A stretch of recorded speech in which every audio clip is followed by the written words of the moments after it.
Hello and a very warm welcome to the Analyst dated 21st July 2026, brought to you by Vajiram and Ravi, wherein we'll be looking into the 6th set of current affairs articles along with the mains value addition articles. The handout of this very discussion has been pinned in the comment section below for a future reference. Now, beginning with the analysis section, in the first topic, we'll try and understand that why, despite having the 10th schedule into the Indian Constitution, we are still witnessing political defections. In this respect, we'll try and understand that what are the issues when it comes to the anti-defection law and what steps need to be taken in order to uphold the democratic principles. Moving on to the second topic, herein we'll try and understand that what are the areas of convergence between India and Canada, what are the challenges between the two countries, and how India can strengthen its strategic ties with Canada. Then we'll be taking up 2 mains value addition articles, and lastly, we'll be covering 4 prelim pointers wherein the value addition has been done keeping in mind the prelim stage of the examination, so stay tuned. Now, beginning with the first topic, which is dealing with the issue of anti-defection law. This particular topic you can associate with GS paper 2, wherein we have the topic Parliament and state legislatures and their functioning. Now, why a write-up has appeared in Indian Express wherein the writer is making a point that we need to bring drastic changes when it comes to anti-defection law? Why this issue of defection is again into picture? The reason is that recently we have witnessed defections when it comes to the Trinamool Congress members, or when you talk about the Shiv Sena, Uddhav Bal Thackeray political party. Now, the opposition political party has to say that the members are defecting towards the ruling political party. Why? Because they fear that the investigative agencies would prove their misconduct. Whereas the ruling political party says that the members are joining the ruling political party. Why? Because they are fed up of the party-based political organization. Now, first thing that we need to understand is, what is this anti-defection law all about? So, when it comes to anti-defection law, it is mentioned under the 10th schedule of the Indian Constitution, and this 10th schedule was incorporated into the Indian Constitution with 52nd Constitutional Amendment Act of 1985. Now, the 10th schedule clearly outlines the grounds based on which the defection proceedings can be initiated against the MPs or the MLAs. What are these grounds? Let's try and understand. Now, if a MP got elected or became a member of a particular house by getting the party ticket, okay? Now, if he voluntarily give up the membership of that particular political party from whose ticket he became the member of that house, then in that case, this would be considered to be a ground for defection. Or if a member violates the instruction given by the political party whip. Now, when it comes to whip, there are 3 different kinds of whip that we have. Now, first is one-line whip. So, in one-line whip, what happens? The party is going to tell you that, okay, on this particular day, an important matter is to be discussed in the house. That's all. It would not be telling you that whether you need to be present or on what line you're supposed to vote. Okay, so this is one-line whip. Then is two-line whip. So, in two-line whip, the party would be telling you that, see, on this particular date, this important bill would be introduced in the house, or this particular matter would be discussed at the floor of the house. You need to be present. Okay. This is something which is told by the party when it comes to two-line whip. Then we have three-line whip. In this three-line whip, the party would be telling you that on this particular day, this important matter would be discussed at the floor of the house and you need to be present, and the party would also be telling you that on what lines you are supposed to vote. Okay, so this is the different kind of whip system that we have. Now, is it necessary that a member of a political party who voted against or contrary to the direction which was given by the whip, in that case, is it necessary that the defection proceedings would be initiated against that particular MP or MLA? The answer is no. Okay, if he has done this, if he went against the direction of the political party by obtaining the prior permission from the political party, then in that case, the defection proceedings would not be initiated against him. Then another ground is with respect to elected members. Now, when it comes to the independently elected members, if they join any political party, then the defection proceedings would be initiated against them. And what is the provision for nominated members who are not elected? So, they have been given this particular liberty that from the date they have become a member till 6 months they can join any political party. But once this period of 6 months is going to expire, after the 6 months, if they join any political party, then in that case, the defection proceedings would be initiated against them. Now, there are certain exceptions to it. If a person is the presiding officer of that particular house, then in that case, the defection proceedings could not be initiated. That means a person who became the presiding officer and he resigned from his political party, so he is voluntarily giving up the membership. But since he is doing so because he have become the presiding officer, in that situation, the defection proceedings would not be initiated against the presiding officer. Okay. And the another provision that we have, the another exception that we have is if 2/3 of the members of the legislature party agrees for a merger. Before the 91st Constitutional Amendment Act, if there is a split and that split is by 1/3 of the members, then in that case, the defection proceedings were not applicable. But this exception has been removed by the 91st Constitutional Amendment Act. Now, recently, when it comes to the defection that we got to hear about the Trinamool Congress, in that respect, one important provision is time and again coming into picture, that is paragraph 4 of the 10th schedule. What this paragraph 4 of the 10th schedule talks about is, it talks about the twin test. What is this twin test?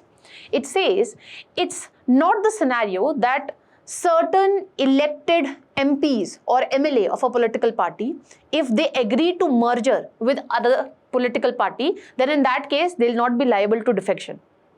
This merger needs to be approved firstly by the original political party.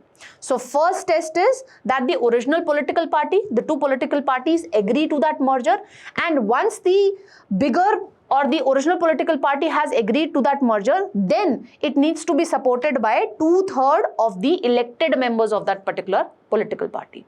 It's not like just the elected members of that political party can merge with another political party and they'll not face anti-defection proceedings. Okay, so you need to make note of this particular fact, that what is this twin test which is mentioned under paragraph 4 of the 10th schedule.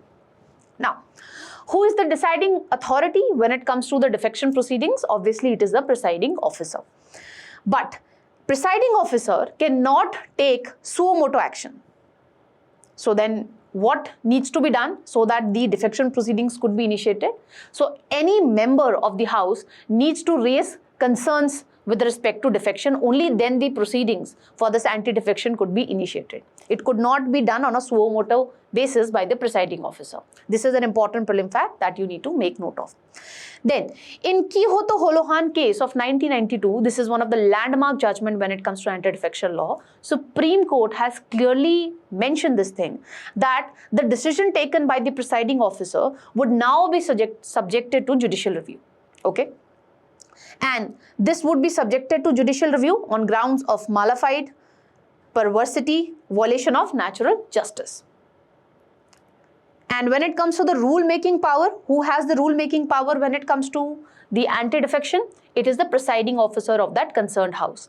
And the presiding officer of that concerned house can refer the matter to the Committee of Privileges, okay, to do the preliminary inquiry with respect to the defection thing. Now, what are the advantages of having this anti-defection law? Firstly, it is helping us prevent this ayaram gayaram politics, and it is helping in ensuring cohesion and hence upholding the democratic credential or the democratic mandate. Because we as voter, we don't just vote for an individual, we vote for the ideology of that political party. We vote for the manifesto, what all things the political party mention in their manifesto.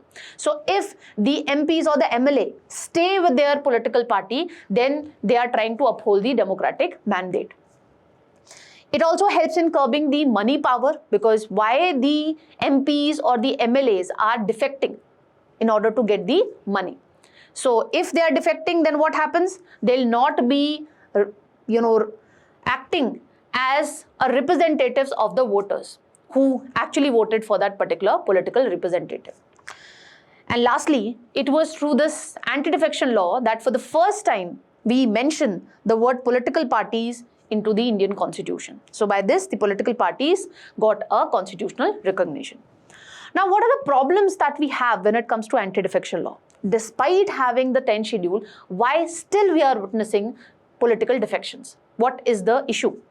First is the partition role of the presiding officer. Majority of the time, the presiding officer belongs to the ruling political party. And in India, we don't have this practice that the presiding officer necessarily has to resign from the political party. We don't have this practice. This is something that we see in case of Britain. So when it comes to the speaker, he knows that he will be sitting on that particular chair only when he get the requisite political support from the ruling political party. So normally what we have seen is that if the members from the opposition political party, they are defecting, and when they join hands with the ruling political party, usually in such cases, the speaker act in a partition manner. Okay.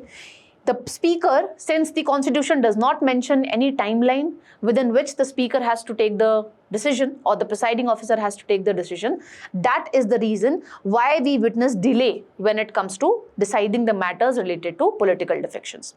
And this is something that you can validate by mentioning the incident of 2017, wherein the main opposition political party in the Andhra Pradesh State Legislative Assembly, they boycotted the assembly. Why? Because 20 of their MLAs have defected and they have joined hands with the ruling political party. But then also, the proceedings were not started for around 1.5 years. Okay? So that is the problem. Then another problem is the speaker or the presiding officer who has been given this power that you are the one who have to decide that whether this MP or MLA has defected. But the previous Lok Sabha speaker, that is Ravi and Shivraj Patil, they themselves have pointed out that the presiding officer does not have that legal expertise to decide the matter. Then, as we discussed right now, that no time limit has been mentioned into the Indian Constitution.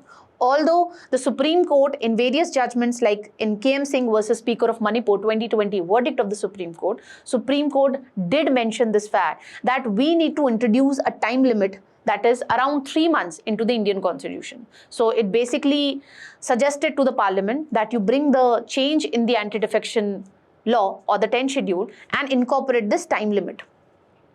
Okay, but even today we don't have any time limit within which the presiding officer has to take a call.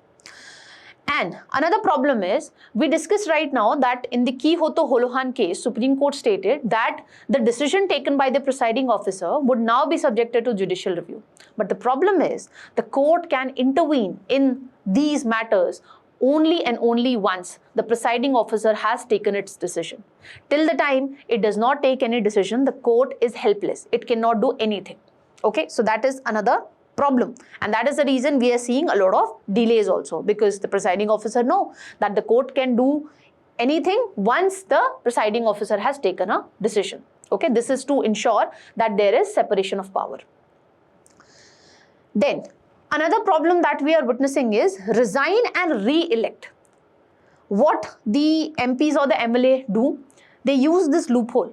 So what they'll do, they'll resign from the political party, and not just political party, they'll resign from the house itself. So once they have resigned from the house itself, you cannot initiate anti-defection proceedings against them. By resigning, what they are trying to do, they are lowering the strength of the house, and because of this, what happens, the ruling political party might lose the numbers and it might fail the floor test.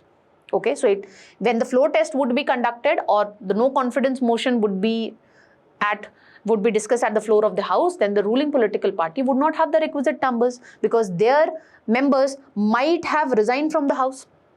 And after the by-election are conducted, they again get re-elected to the house and they will be joining hands with the opposition political party. So that also happens. Then the tyranny of the whip, another problem which the experts have pointed out, and on this UPSC has asked question twice, that why recently we are witnessing that the political representatives or the MPs or the MLA, they are not acting as a true representative of the voters. Why it is so? It is because of the tyranny of the whip system that we have. I told you about the 3-line whip. In 3-line whip, the whip of the political party would be telling you that, okay, on this particular day, this issue is going to be discussed at the floor of the house. You need to be present and you need to vote on this particular line, or your vote needs to align with what stance the political party has decided. Now, in this way, you are trying to curb the voice of the political representative. And this is how we are killing deliberative democracy, because you are not allowing an elected representative to speak based on his own conscience. So that is a problem. And he merely then acts as a representative of the political party, and he fails to act as the true representative of the voters. Last issue is the merger fiction. Now, right now we studied that if 2/3 of the members, they agree to the merger with other political party, then they'll not face the anti-defection proceeding. Now, the idea behind this exception is that mass defections represent an ideological shift rather than greed. Okay, the constitution believes that this mass defection is happening not because the MPs or the MLAs, they are getting money for this particular defection, but it could be because of the ideological shift. But in reality, what we are doing through this merger exception thing, we are assuming that retail defection is illegal, whereas wholesale defection is perfectly legal. But it could be the fact on the ground that mass defection could also be happening because of the money power. And another problem that is there with respect to anti-defection law, we right now looked into the provisions for the independent elected members and for the nominated members. Now, this distinction is also not making any sense. When it comes to the independently elected members, why they are not allowed to join any political party? And when it comes to nominated members, why we have given this time period of 6 months to them, that within 6 months you can join political party. But once the 6 months ended, now if you join political party, then the defection proceedings would be initiated against you. There is no, possible reason for making the distinction between independent elected members and the nominated members. Now, what needs to be done? What all drastic changes we need to introduce so that we can effectively put an end to political defections? Firstly, we need to curb the whip tyranny. How we can do this? So the Law Commission as well as the Dinesh Goswami Committee, time and again they have recommended this fact that when it comes to the whip thing, this should be issued only when critical matters are being discussed at the floor of the House, or any matter which is going to threaten the survival of the government itself. That means if the no confidence motion is being discussed or the money bill is being introduced at the floor of the House. In such crucial matters, okay, you give the directions to the MPs or the MLA. But in other ordinary matters, let them act as a true representatives of the voters. Let them speak, let them raise the concerns based on their own conscience. That would go a long way in strengthening the deliberative democracy. Then, another suggestion that has been given by the second ARC is that let's close this resignation loophole. What is the problem that we discussed? That members, they are resigning from the House. So when they resign, you cannot initiate anti-defection law, because it's not like they have just given up the membership and they still continue to be the member. No, they have resigned from the House itself. Now, to address this resignation loophole, what the second ARC suggests is that let's amend the RPA Act. And what we need to do, we need to make sure that any legislature who is disqualified on the grounds of defection or who has resigned midterm, such a person should be barred from holding any ministerial post and should not be allowed to contest any by-election, okay, for the remainder period of the Assembly's tenure or the House tenure. That ways, we will be able to address this resignation loophole. Then, obviously, we need to fix a time limit. That is what the Supreme Court has mentioned in KM Singh versus Speaker of Manipur 2020 judgment. Okay, right now we studied here also that this is something which has been highlighted by the Supreme Court. So let's fix a time limit for the same. Then, to ensure the impartiality of the speaker, we need to adopt the good practice which is in place in case of Britain, that is once a speaker, always a speaker. Firstly, it means that if a person is elected as a speaker, then in this scenario, the person needs to necessarily resign from his or her political party. And to ensure that the speaker work in an impartial manner, what the political party do is, from whichever constituency or whichever seat the person got elected as the post of speaker, from that particular seat, no major political party would be fielding their candidates. So in the next election also, the speaker would get elected unopposed. Does not matter that which political party comes into power. Again, that same person would be appointed as the speaker. This is to ensure that the speaker acts in a neutral manner. So this is a good practice that we can also adopt in case of India. Then we can also adopt the other best practices which are in place. For example, in South Africa, a judicial commission has been given this power to decide the defection matters. It's not the speaker. And in this respect, the National Commission to review the working of the constitution has suggested that let's give this power to decide when it comes to the anti-defection proceeding to an independent tribunal, which would be headed by the retired judges. And let's take away this power from the speaker, because we all know speaker does not act in a neutral manner. And lastly, we need to bring necessary changes in the constitution so that we can allow the court to intervene if the speaker or the presiding officer is not deciding the matter within a reasonable time limit. First of all, we need to put in place a time limit, and if the speaker or the presiding officer does not take the action when it comes to the anti-defection proceeding within time, then the court should be allowed to intervene in this regard. Because one of the limitations that we studied is what? That the court can intervene only once the presiding officer has taken a decision. So to ensure this, that if there is unnecessary delay in the decision making, then the court should be allowed to use its power under Article 142, which gives the Supreme Court the power to do complete justice. So if there is unnecessary delay, then the court should be allowed to intervene in this regard. Now, that is all that we have to discuss when it comes to this particular topic. We have framed a practice question for you people, so do practice this question. And with this, let's move on to the next topic. Now, the second topic is dealing with India-Canada relations. This particular topic you can associate with GS Paper 2, India and its neighborhood relations. Now, why are we discussing India-Canada relation? The reason is a write-up has appeared in The Hindu, wherein the writer is making a point that we are living in the decade of crisis. Why? Because the warfare mechanism is undergoing rapid transformation. We are witnessing drone technology. Invisible drones are now a reality. We are witnessing automated system, advanced missile technology, weaponization of the space is now a reality. Now, keeping this thing in backdrop, the article suggests that India and Canada, they need to come together, especially when it comes to defense.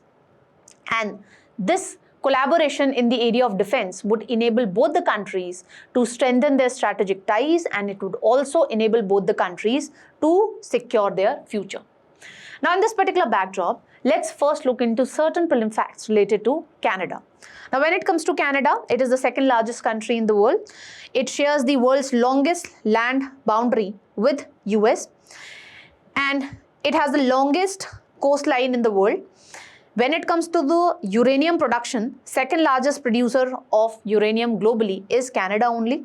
So that is the reason Canada is very much important for India, especially if you look in from the point of view of rare earth minerals.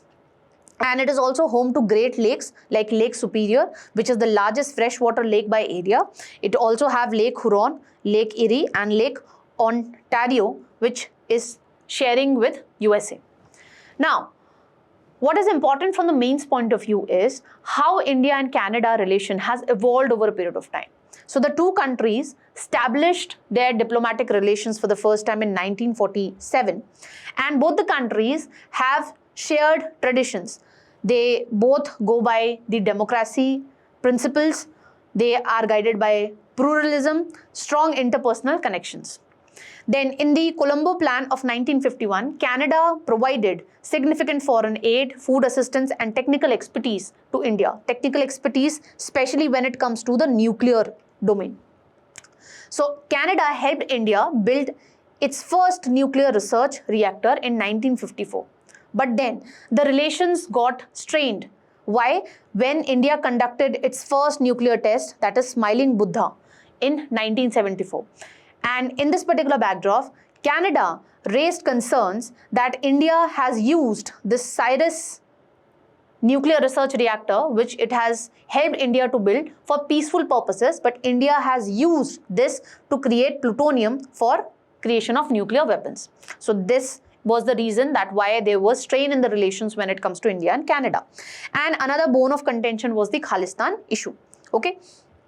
Then the relations again came on track from 2010. So in 2010, both countries signed the nuclear cooperation agreement, and the long nuclear freeze that was there, that ended, okay? Because after the Smiling Buddha test, Canada imposed a lot of restrictions when it comes to exporting the plutonium to or uranium to India. But now that got ended with this Civil Nuclear Cooperation Agreement of 2010. And then the Honorable Prime Minister Narendra Modi visited Canada in 2015, and this was the first bilateral visit by any Indian Prime Minister since 1973. So that helped in bringing the relations again on track. Then the two countries signed strategic partnership in 2018, and over a period of time what we witnessed is that India became one of the top sources of international students to Canada. But recently we have witnessed certain hiccups in this respect that we'll be discussing in the challenges part. Then in 2023, again an issue or a bone of contention came into picture, that was the Niger crisis. Now the then Canada Prime Minister, that is Justin Trudeau, alleged political link between Indian agents and the killing of Hardeep Singh Nijar, who was a Canadian Khalistani activist. And after this issue, there was a cycle of expelled diplomats, visas were suspended, and heated rhetorics was there from both the countries. Now, we have understood that how India-Canada relations have evolved over a period of time. Let's try and understand that why Canada is significant for India. First and foremost, that reason is that both the countries can collaborate when it comes to ensuring freedom of navigation, okay, especially in the Indo-Pacific, because Canada has outrightly marked China as an increasingly disruptive global power because of its 9-dash line. And it has also referred India as a critical partner, and both the countries, India and Canada, they shared the traditions of democracy and pluralism.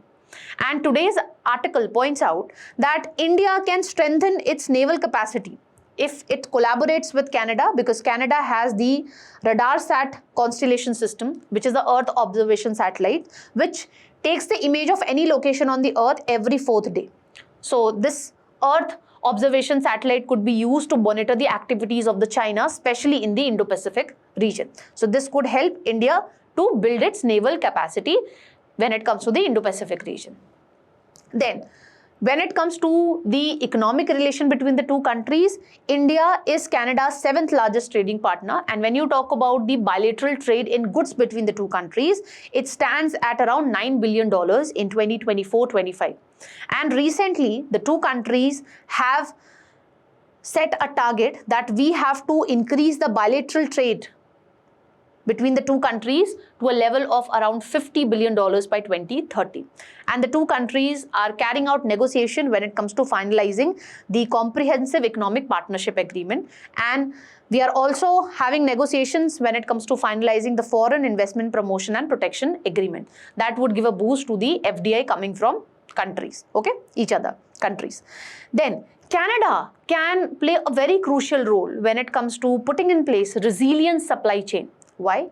Because Canada has reserves of 31 critical minerals from cobalt to helium, and it has the 10th largest reserves of rare earth elements. We have recently seen that how China is weaponizing trade, how China has put in place export controls when it comes to gallium. So in this respect, Canada can act as a major player when it comes to putting in place resilient supply chain. And recently, the two countries have signed the Memorandum of Understanding when it comes to critical minerals value chain in 2026 itself. Okay, so this would go a long way, especially giving a boost to the manufacturing sector when it comes to India and putting in place resilient supply chains. Then, when you talk about the defense domain, the two countries have established a defense dialogue so that they can prioritize that what are the areas on which they have to strengthen their cooperation and where their interests actually align and how they can align their capacities also. The two countries' navies participate in the exercises, that is Rim of Pacific exercise and Talisman Sabre exercises. Then, recently, the Canada has established a national defense investment agency to streamline military procurement, and it has also launched the defense industrial strategy so that it can diversify the supply chain, so that it does not remain dependent upon a particular country, okay, and become a victim of the weaponization of trade.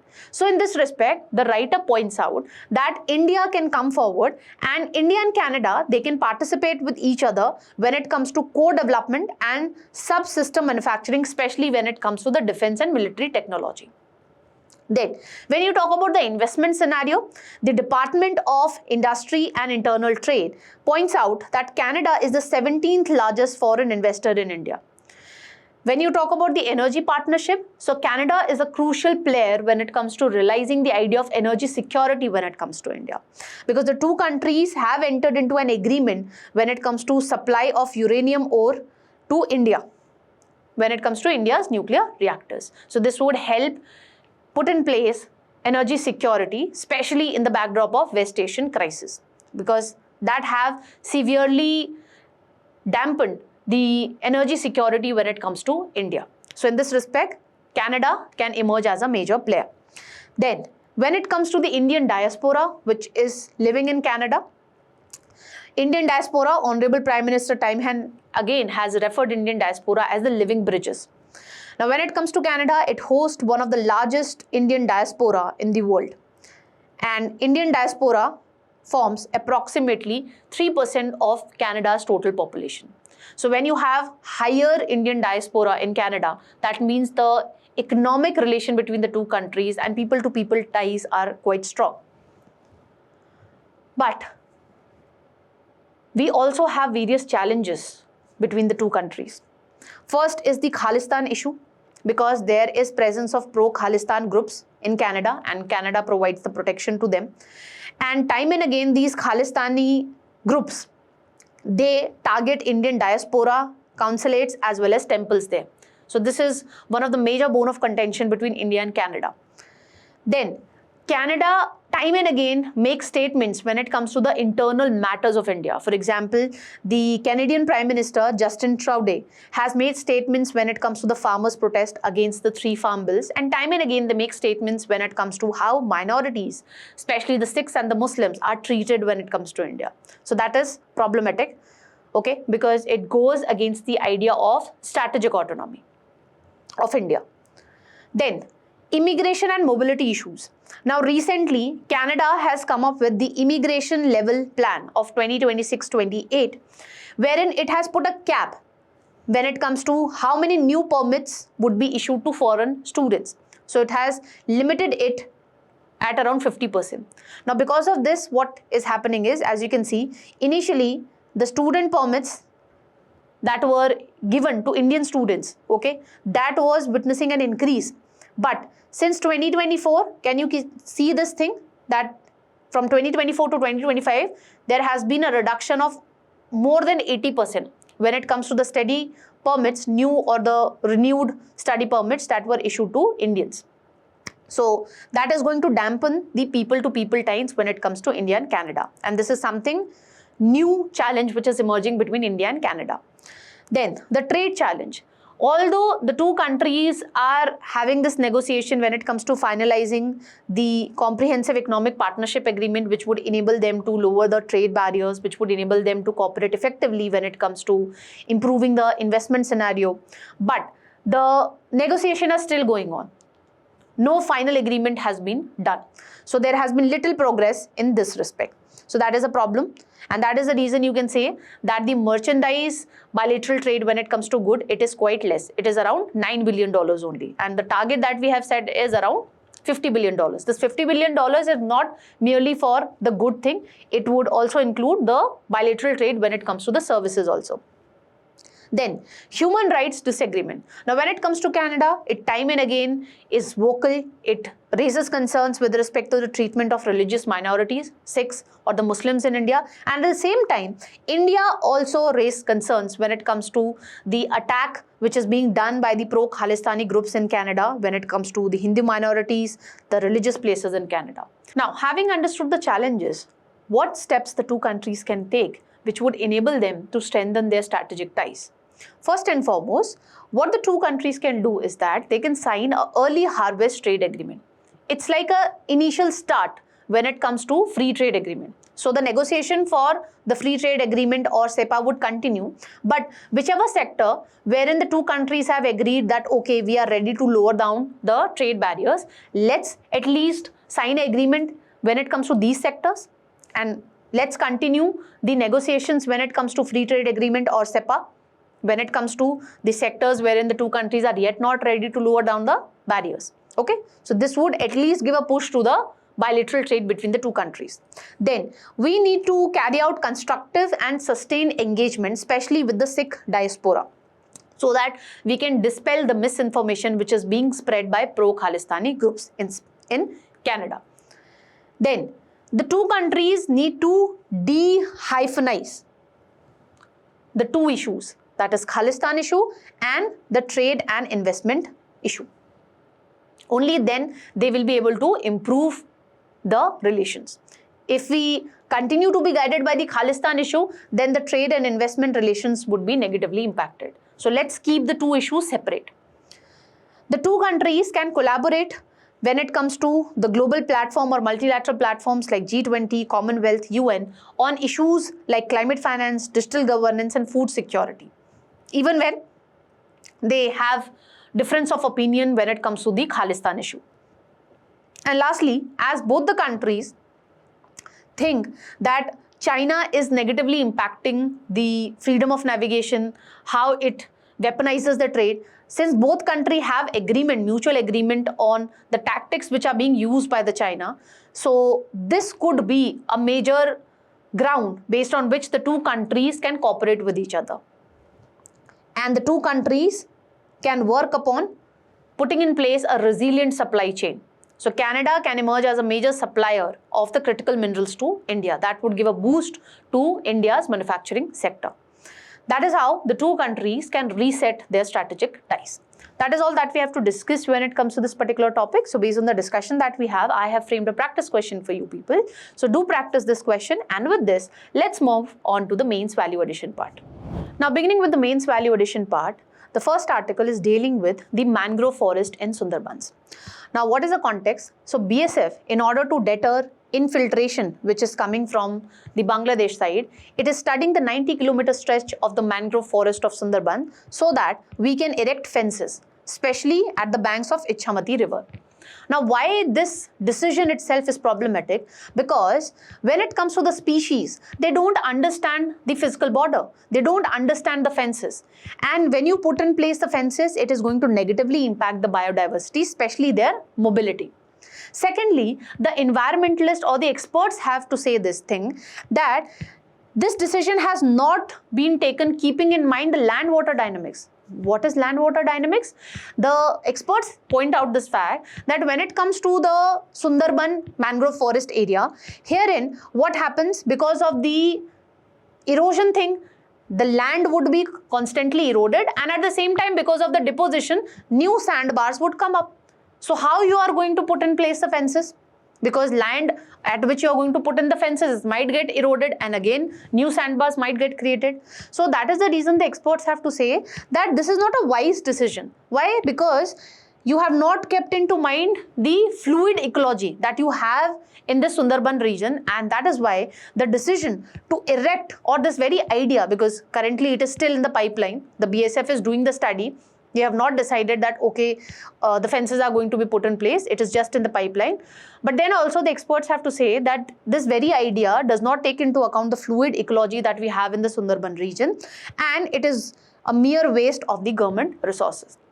Another problem which the experts have pointed out is that when it comes to the Sundarban area, this is not a common route which is used by the infiltrators. So why are you trying to put in place fences when it comes to Sundarban region? Now this particular case study you can use whenever you are writing an answer on India-Bangladesh relation. You can use this particular case study wherever you get a question on conflicting interest in policy making. Now this particular case study wherein we have conflicting interest, at one end we have the security of the nation, at the other end we have the biodiversity, okay, or the environment, okay, security versus biodiversity debate. And I can also use this case study wherever I get a question wherein I have to highlight that why it is important to go by evidence-based policy making, because the evidence clearly suggests that it is not the common route which is used by the infiltrators. So ideally we should not put in place fences here. And you can also use this case study wherever you get a question on mangroves. Already when it comes to Sundarban, it is getting negatively impacted by the illegal fishery, and if we put in place fences, it is going to negatively impact the Sundarban further. Okay, so that is all when it comes to this particular topic. Let's move on to the next one. Now, the next article that we have in the mains value addition is something that you can associate with GS paper 3 pollution topic. Now, what is the context? Recently, Delhi government has cleared the implementation of Parivartan scheme. What is this Parivartan scheme? It basically stands for Program for Accelerated Renewal and Incentivization of Vehicle Assets for Reducing Transport Air Pollution and Network Emissions. It's not like you have to, mug up the entire full form. In the exam, you just need to mention this Parivartan scheme. Now, what is the goal of this particular scheme? So, it intends to basically reduce the vehicular emission. When it comes to this particular scheme, it is a centrally sponsored scheme because some amount would be given by the central government and rest would be coming from the requisite state and the UT government. So where all the scheme would be implemented? So it would be implemented in Delhi NCR region, Rajasthan, UP and Haryana. So these states have to notify a 10-year motor vehicle tax concession and registration fee waiver, and that is what the Delhi government has done right now. So if owner of older vehicle or the vehicle which have BS4 standard and they are ready to scrap their older vehicles and they are ready to buy the electric vehicles or the BS6 standard vehicles, then they'll be getting this incentive, 100% exemption from motor vehicle tax and registration fee for 10 years from the Delhi government. Now, Delhi government says that this scheme is very well in alignment with Delhi EV policy of 2026, wherein the government is providing a lot of incentives to the people who intend to buy electric vehicles. Now, the scheme has already been approved by the Union Cabinet in June 2026, and the target is to replace the old trucks and buses with BS6 compliant vehicles or electric vehicles. Implementing ministry would be Ministry of Road Transport and Highway, and the funding agency would be National Capital Region Planning Board. Now, what are the incentives that the people who intend to scrap their older vehicles and the people who intend to buy new vehicles, that is electric vehicles or the vehicle which is compliant with the BS6 standards, they'll be getting motor vehicle tax concession, they'll be getting registration fee waiver, 5% interest subvention on vehicle loans, minimum 8% original equipment manufacturer discount on eligible vehicles. Okay, so all these incentives you can go through, and we are trying to integrate the digital platforms which are crucial for effective implementation of this Parivartan scheme. So we have Vahan, we have VScrap, digital end-of-life vehicle platform, so that we can understand that okay, this old vehicle has been scrapped, then public financial management system, participating lenders and fuel voucher system, so that we can effectively give all the incentives that we have planned under this particular scheme. Now, these features are important for the prelims point of view, but you can mention this scheme wherever you are talking about pollution in the urban areas, or if you get a question specifically on the vehicular pollution. Okay, so that is all that we have to know when it comes to this particular topic. Let's now move on to the prelim pointers. Now, in the prelim pointers, the first article is dealing with magnetic levitation technology. What is this technology all about? Let's try and understand. This particular topic you can associate with the science and tech section of your prelim syllabus. Now, what is levitation and what is this Maglev technology? So, in this, we are trying to lift the train. So, the train is not going to touch the track. So that way, no friction would be there.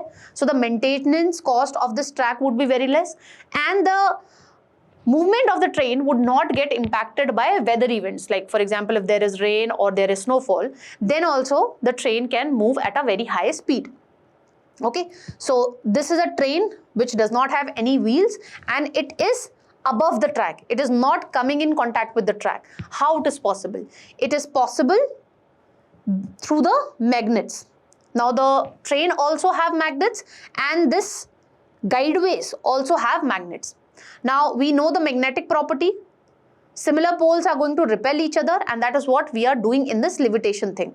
like poles repel and push the train upward, and that is how we are able to lift the train when it compared to the track. So it would not be coming in direct contact with the track. Then how are we able to ensure that the train move forward? So just look into this thing. Now when it comes to the guideways that we have, we pass alternating current from this. So this alternating current, what happens, it creates a magnetic field and we time and again switch the magnetic poles.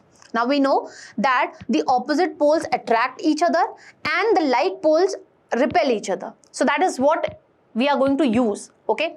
So when it comes to this guideway, as you can see, this is like pole, so it is going to repel, so it would be pushing it forward, and this is the opposite pole, so it would be attracting it. So that is how we are able to ensure that the train moves forward.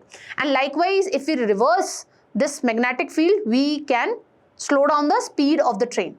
Just look here. Now here we have north, so here it would be attracted towards this side, and here we have south, so it would be repelled from this side. So that is how we will be able to control the speed of the train. Okay, so that is all has been explained here, how this magnetic levitation technology work. So here the tracks are basically known as the guideways, and they are embedded with powerful electromagnets, and the same sort of superconducting magnets are there in this train also. Now, this idea of Maglev technology was first conceptualized by Robert Goddard and Emile Bachelet in early 90s. And the first time this technology was put in place in the UK, and now it is operating in China, Japan and South Korea. Now, what is the benefit? Friction is quite less because the train is little bit lifted from the track, and it would not get impacted by the weather events, like if there is rainfall also, if there is snowfall also, then also the operation would not get impacted. And since it is lifted off, so the friction is quite less, and that is why the train is able to attain a very high speed, 400 km/h. And the safety is also quite high because there is very less derailment risk, because it is, attached, or I would say it is operating on powerful magnets. So derailment risk is quite less in this. So safety is quite high. But there are concerns, there are limitations when it comes to this particular technology. Whenever you come up with the advanced technology, obviously it is going to be expensive. And why it is expensive? Why we have high infrastructure cost when it comes to capitalizing upon this particular technology? Because you cannot use the normal railway tracks for this particular thing. Okay, you need to put in place entirely new guideways for this, wherein you put in place magnets, so that it can operate on the magnetic field. Okay, then to create magnets you need rare earth, so we need costly elements like neodymium for high powered magnets, and when it comes to India we don't have these high powered magnets, we have to import that, so that would again further add to the cost. And then currently wherever this Maglev technology is in effect, for example if you talk about China or Japan, it is mostly operating on short routes. We have not been able to put this technology to good use on longer routes. So these are the limitations that we witness when it comes to this particular technology. That's all that we need to know when it comes to this particular article. Let's move on to the next one. Now, recently, the Drug Controller General of India has approved the first dengue vaccine for the people who are in the age bracket of 4 years to 60 years. And the name of the vaccine is QDENGA. Is it a vaccine which is developed by Indian pharmaceutical companies? The answer is no. It has been created or developed by Japanese pharmaceutical companies. Now, when it comes to this particular vaccine, is it approved only in India or is it approved in other countries also? The answer is it is already been approved in 43 countries, which are in Asia, Latin America and Europe. Now, why this approval is important? The reason is dengue is emerging as a significant public health challenge for India. In the past 2 decades, we have witnessed almost 11-fold increase when it comes to the dengue related cases. So that is why the decision of the Drug Controller General of India when it comes to giving market authorization for this particular dengue vaccine, it is a great step. This particular topic you can associate with general science sections in your prelim syllabus. Let's make note of certain prelim facts related to dengue. So dengue is spread via mosquito, and usually we see this particular disease is pretty common in tropical and subtropical climates. Why? Because the tropical and subtropical climates provide the conducive environment wherein the mosquito population can thrive easily. Okay, more water is available. Then how it is transmitted? So it gets transmitted to humans via the bite of infected Aedes mosquitoes, and this is the same mosquito which spread or which transmit other diseases also, that is chikungunya, yellow fever, Zika infection, etc. Now when it comes to dengue, is it a disease which gets transmitted from one person to another person? The answer is no. But in exceptional situation, as the WHO points out, in exceptional situation, it can get transmitted from a pregnant mother to the child. Okay, but this is also very rare. Now, what are the symptoms which you will be witnessing if you get infected with this particular disease? You will witness fever, pains, rashes, nausea, vomiting, severe bone and joint muscle pain. Then, what is the treatment? So, apart from this particular vaccine, we don't have any medication to treat dengue. So, how do we usually treat dengue? Because before this vaccine was given approval, we don't have any specific medicine to treat with dengue. So, we used to provide pain relievers, bed rest and fluid support to the person. Now, let's make note of certain prelim facts related to this particular vaccine also. So, as I told you, this has not been developed by India, rather it has been developed by a Japanese pharmaceutical company. Now, when it comes to this particular vaccine, it is a live attenuated tetravalent vaccine which is designed to provide protection against all the 4 dengue virus stereotypes. Okay, so 1, 2, 3, 4, all the types of dengue viruses, it would be providing protection against them. And we need to administer this particular vaccine in 2 doses. Okay, and the 2 doses, what would be the gap between the 2 doses? It would be around 3 months. Now, the good part is when it comes to this particular vaccine, we don't need to carry out pre-vaccination screening. That means we don't need to check that whether an individual had previous dengue infection or not. Okay, even if a person was not infected by dengue, then also we can give this vaccine to that particular person. Now, the problem with this vaccine is this, that it is a disease-modifying vaccine. That means it is going to reduce the symptoms that a person might witness if he or she get infected by the dengue disease. But it is not going to prevent the infection or eliminate the outbreaks altogether. That is why this particular vaccine is not going to be that much effective when it comes to India. Another problem is when it comes to this particular vaccine, it is majorly effective when it comes to the second strain. It is not that much effective when it comes to the serotype 3 and 4. And it is not that much effective when it comes to the individual who has not been previously infected by dengue disease. So these are the major issues. Then when it comes to India, why this vaccine is not effective when it comes to controlling the outbreak of dengue disease? The reason is, in India, we are majorly witnessing the cases relating to the 3rd serotype. And right now we studied that this vaccine is majorly effective when it comes to the 2nd one. It is not effective when it comes to treating the 3rd and the 4th serotype, which is on a rise in India. And another problem is the cost and the affordability concerns, because you have to administer this vaccine in 2 doses, and what would be the gap between the 2 doses? It would be around 3 months. So it might make it very costly for the poor and the vulnerable sections when it comes to India. So to address these limitations that we have with respect to this QDENGA vaccine, what India is doing, India is developing its own indigenous vaccine, that is dengue all, which would be providing you protection against all the 4 serotypes of dengue. And it is being developed by Panacea Biotech and Indian Council of Medical Research. And as I told you, it would be providing you protection against all the 4 serotypes of dengue. And there is a possibility by 2027, this vaccine would be available. And the good thing is, it would be given in a single doses form, unlike the QDENGA vaccine wherein 2 doses are given, which increases the cost. Okay, but that would not be the concern when it comes to dengue all. That is all that we have to make note of when it comes to this particular article. Let's move on to the next one.